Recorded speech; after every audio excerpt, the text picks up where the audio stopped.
এই মুহূর্তে চারিদিকে জয়ের সুবাস বয়ে বেড়াচ্ছে বাংলাদেশের ক্রিকেটে। জুনিয়ররা এশিয়া কাপের ফাইনালে, মেহেদী হাসান মিরাজরা জ্যামাইকা টেস্ট জিতেছে, নারী দল আইরিশদের হারিয়েছে ওয়ানডে সিরিজে। সব মিলিয়ে দুর্দান্ত সময় পার করছে বাংলাদেশের ক্রিকেট। ৮ ডিসেম্বর শুরু হচ্ছে বাংলাদেশ উইন্ডিজের ওডিআই সিরিজ, যেখানে বাংলাদেশ দল অনেকটাই এগিয়ে আছে। বিশেষ করে সাম্প্রতিক পারফরমেন্স বিবেচনা করলে সবশেষ ১৫ বারের দেখায় উইন্ডিজদের বিপক্ষে ১৩টি ম্যাচ জয় পেয়েছে বাংলাদেশ। এবং ইনফ্যাক্ট আমি যদি টোটাল পরিসংখ্যানটা জানাতে চাই, ৪৪ বারের দেখায় ২১ বার জয় পেয়েছে বাংলাদেশ, ২১ বার জয় পেয়েছে ওয়েস্ট ইন্ডিজ। সেখানে ২ বার ম্যাচ পরিত্যক্ত হয়েছে। সব মিলিয়ে আসলে বাংলাদেশ দলের একাদশটা কেমন হতে যাচ্ছে, যেখানে নিয়মিত অধিনায়ক নাজমুল হোসেন শান্ত নেই এবং অভিজ্ঞ মুশফিকুর রহিম নেই, অর্থাৎ তাদেরকে ছাড়াই কিন্তু বাংলাদেশ দলের একাদশ হচ্ছে এবং সেই অনুযায়ী স্কোয়াডে অনেকগুলো পরিবর্তন এসেছে। আফিফ হোসেন ধ্রুব তিনি কিছু না করে আসলে আবার ব্যাক করেছেন। সব মিলিয়ে আসলে পারভেজ হোসেন ইমন, তাজিদ হাসান তামিম, সৌম্য সরকারদের নিয়ে কেমন হতে যাচ্ছে প্রথম একাদশটা। এখানে লিটন কুমার দাস ব্যাক করেছেন। সৌম্য সরকারের কথা বলতেই হয়, তিনি গ্লোবাল সুপার লিগে ম্যান অফ দ্য ফাইনাল এবং ম্যান অফ দ্য টুর্নামেন্ট হয়েছেন। সব মিলে দুর্দান্ত সময় পার করছেন সৌম্য সরকার। তাজিদ হাসান তামিম এক্ষেত্রে অনেকটাই পিছিয়ে যেতে পারেন। লিটন কুমার দাসের সঙ্গে সৌম্য সরকার ওপেন করতে যাচ্ছেন, সম্ভাবনা ঠিক এতটুকুই।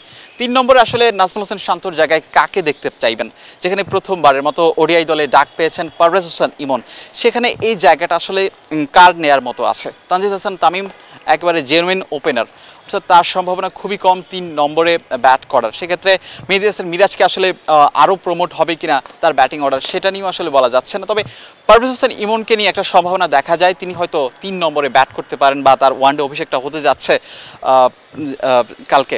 সব মিলিয়ে ৪ নম্বরে মেহেদী হাসান মিরাজ আফগানিস্তানের বিপক্ষে ব্যাট করেছিলেন, সেখানে তিনি দারুণ সফল। এবং ৫ নম্বরে মাহমুদুল্লাহ রিয়াদ। ৬ নম্বরে আপনার কাছে অনেক অপশন আছে, জাকের আলী অনেক এবং আফিফ হোসেন ধ্রুব। এবং বাংলাদেশ দলের কম্বিনেশন আসলে কেমন হতে যাচ্ছে, ৩ জন ফাস্ট বলারের সঙ্গে কতজন স্পিনার।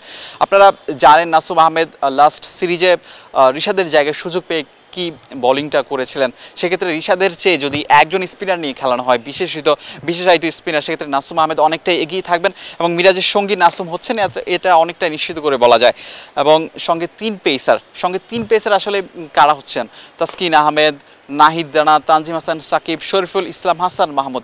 বাংলাদেশের এই মুহূর্তে পেসার একটা দুর্দান্ত এবং তারা সব মিলিয়ে দুর্দান্ত ছন্দে আছেন।